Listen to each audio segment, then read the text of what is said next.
What is good, everybody? Welcome back to another episode brought to you by the League FFB. Draft season is officially behind us, or at least it is for probably 99% of us up to this point. Maybe today is the last day that you will be doing some of your drafts, but because of that, I have been drafting all off season long, and I wanted to show you guys my overall exposures from over 75 total drafted teams on Underdog Fantasy, just to show you guys some of the players that I have drafted at the highest rates all the way from like April to now. So that is what we're going to be doing today. If you are here for the first time, make sure you hit that subscribe button. Got fantasy football content coming for you guys all year long. But without wasting any more time, let's hop right into today's video and let's start talking about these player exposures.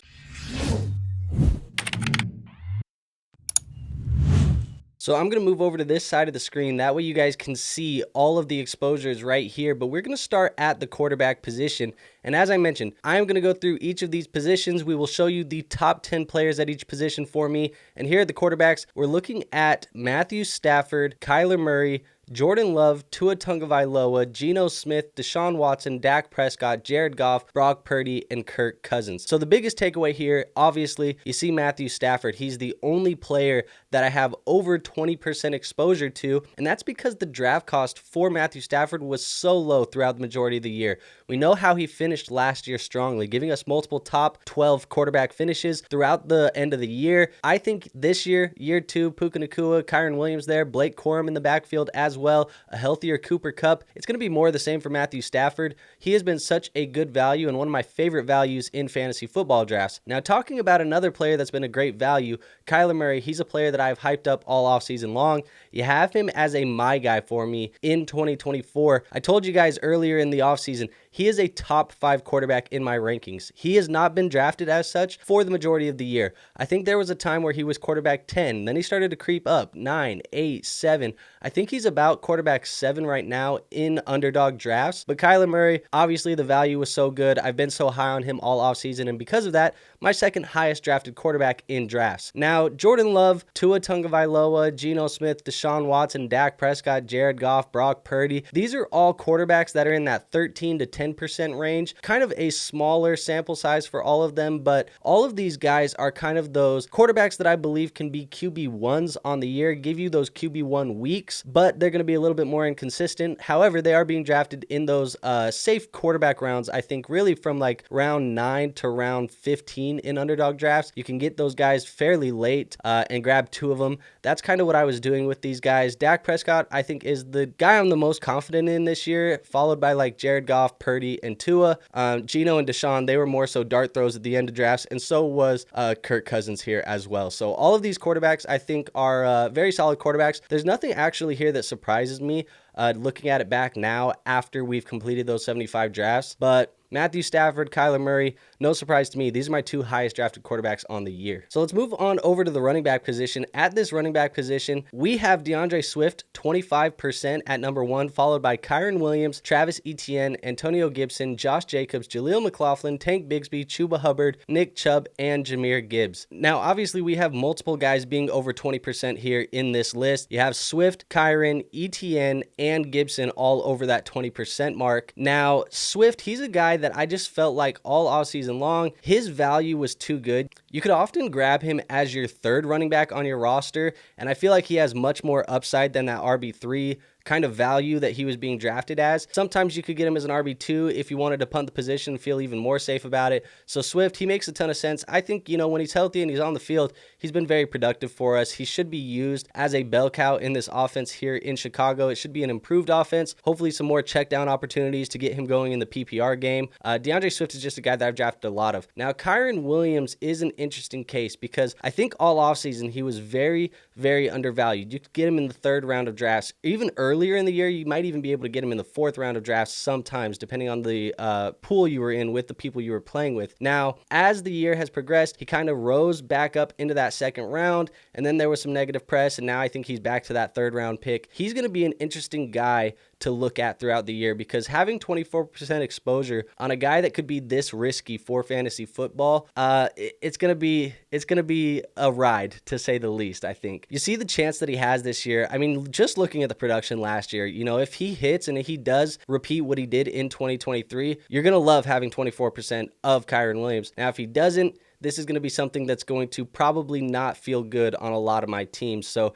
he is going to be one of the guys that I'm the most interested in seeing how he pans out in 2024, because one, he's very risky, but he has such a high reward as well. Etienne, my guy for me, a guy that I've felt very comfortable with. His ADP really was very low for the majority of the season until about the redraft audience started doing some drafts on Underdog, and then he got pushed up a little bit more. I don't even think he ever got really higher than a third round, maybe early fourth round ADP on Underdog. So just a guy who you can rely on as a running back 1 in your lineups, or running back 2 in your lineups, and you're not paying a lot to go get him in drafts. So it was a no-brainer pick for me to get a lot of Travis Etienne this year. But let's kind of look at that group that's all under 20% and over 15%. You have Antonio Gibson, Jaleel McLaughlin, Tank Bigsby, and Josh Jacobs. Josh Jacobs has been a late riser for me. Early in the offseason, I was talking about how I didn't like the ADP of Josh Jacobs. I didn't like the situation that Jacobs was going to be in, because they did re-sign A.J. Dillon. They did draft Marshawn Lloyd. But as we've gotten closer to the season, neither of those guys have been able to stay healthy. Neither of those guys have been on the field, and it does look like Josh Jacobs, even though he is in the most crowded backfield that he's ever been in,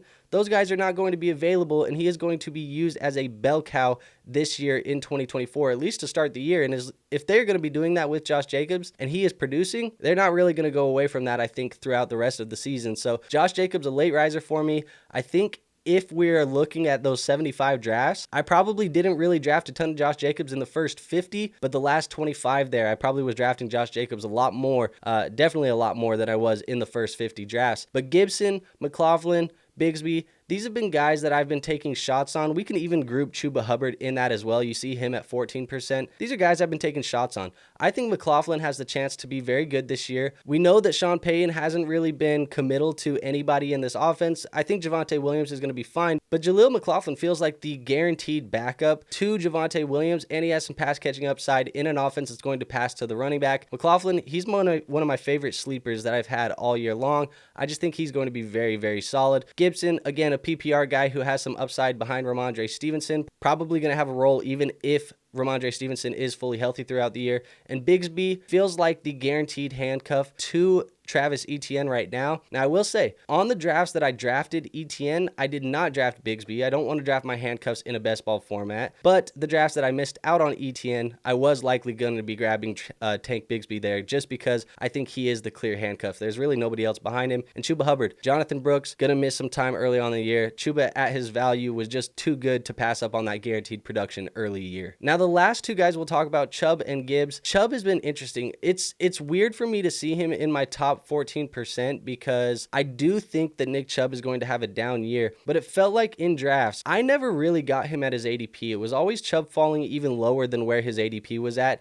And his ADP was already pretty low to begin with, so I felt like I was getting Chubb at a good value most times. This is more so a dart throw. I was always drafting him as a running back 4, running back 5 on my lineups. And in a best ball, if he does give us even 50% of what Nick Chubb is capable of, he's going to return value at his ADP. So he's a guy that I drafted. And then Gibbs, just a guy I'm higher on. And I think I was leaning on grabbing Gibbs when I was in the back half of drafts, drafting from that 9, 10, 11, 12 spot, even if it wasn't in the first round, getting him early in the second round. So those are kind of the running back exposures that I had. Now let's look at the wide receivers. Coming in at the top 10, I had Khalil, Shakir, Jordan Addison, Rashee Rice, Jaxon Smith-Njigba, Josh Downs, Greg Dortch, Gabe Davis, Malachi Corley, Jaden Reed, and Tyler Boyd. Now let's just look at this list critically for a second and say, 1, Greg Dortch, Tyler Boyd, even Malachi Corley. These are guys that were kind of just dart throws at the end of drafts that I feel like I fell into habit of taking just because I like the situation for them this year. Dortch should be the slot wide receiver there in Arizona. I think even Gabe Davis later in drafts should be an outside wide receiver for Trevor Lawrence. Corley, I've been high on him throughout the draft process. I think he can be decent there in New York.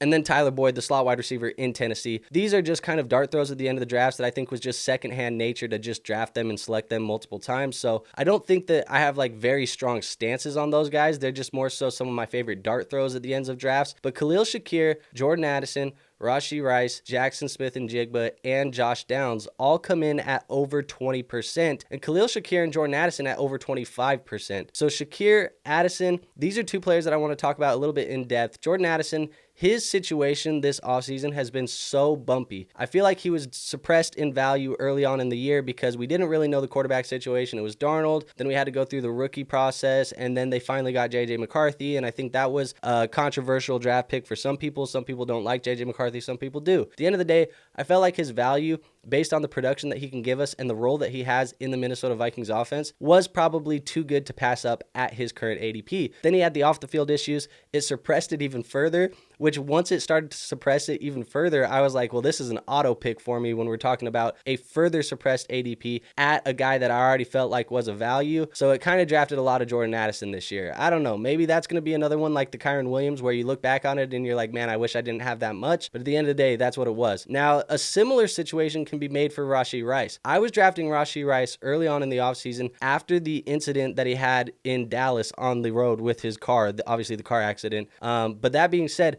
I was getting him in like round 8, 9. I was getting very good value on Rashee Rice. He was a no-brainer pick, and I was drafting him in almost every single draft, just auto pick, auto pick, auto pick. Now, as the year went on and people started to actually realize that Rashee Rice was going to play football this year and the ADP was far too low for him to, be going that low in drafts, I started not drafting Rashee Rice because he started coming up a lot higher and higher and higher, and he got into a range where I was like, this isn't even a good value for Rashee Rice. In fact, he's probably overvalued. I've seen him in underdog drafts. We just did a mega mock stream on Saturday. I think I saw him going in the 3rd round of a lot of these drafts. That's not the right price for Rashee Rice. So we went from being undervalued to overvalued. 22% is where we ended up, and a lot of that was very, very low. We're talking like 7th, 8th, 9th round ADP. I'm going to love holding that on those teams because I think he's going to pay off at that ADP price very, very well. Now, Khalil Shakir, he's a guy who was the cheapest of the Buffalo Bills wide receivers for a long time. I liked kind of just going after the cheaper guy. For a while, it was Curtis Samuel. Then everybody got on Curtis Samuel. And then Khalil Shakir became the cheaper guy. Just give me the cheapest guy in this offense. I think they're going to pay off at a lower ADP. Khalil Shakir, I just want to buy into the Josh Allen Buffalo Bills offense, and he's the guy who has the most experience with them. I'm happy to have 26% exposure there. I think he can pay off at that. And then JSN and Josh Downs, we're talking about two guys that, could have second-year breakouts. I drafted more Josh Downs actually on my teams after the injury because his ADP got really pushed down the draft board. People were like, he's going to miss 4 weeks at the beginning of the year. I don't want him on my team. And I was getting him way low. We're talking like in the 80s, 90s sometimes. So Josh Downs, he's a guy that I ended up getting a lot of after the ADP dip from the injury. And JSN, I'm just stamping. I'm putting my approval on JSN as a second-year breakout in the range that he was going in. It just seemed like the highest upside type of swing. So a guy that I ended up taking a lot of there. And then I think the last guy that I really want to talk about with this exposure is going to be Jayden Reed at 17%. We're talking about a Green Bay Packers offense where you saw Jordan Love was in my top 10 quarterbacks. Josh Jacobs was in my top 10 running backs. We're talking about a Packers offense that I believe is going to be very high scoring. And I do believe that Jayden Reed is the most talented wide receiver in this offense. His ADP wasn't that much higher at times than a guy like Christian Watson. So even though he did have the higher ADP, I believe he is the much better talent. So give me Jayden Reed. And I got him at 17%. So nothing really here that I feel uncomfortable with, except for maybe the Jordan Addison. Jordan Addison could get a little bit sketchy if Sam Darnold is not very good, which historically Sam Darnold has not been very good. So I guess we'll see how that works out with these wide receivers. And then the last and final group, we will talk about the tight ends. Here in the top 10, Dalton Kincaid, Pat Freiermuth, Noah Fant, Mark Andrews, Jake Ferguson, Dalton Schultz, Cole Kmet, K-Dot, and TJ Hawkinson, and Isaiah Likely. So there's only two guys over 20%, Dalton Kincaid,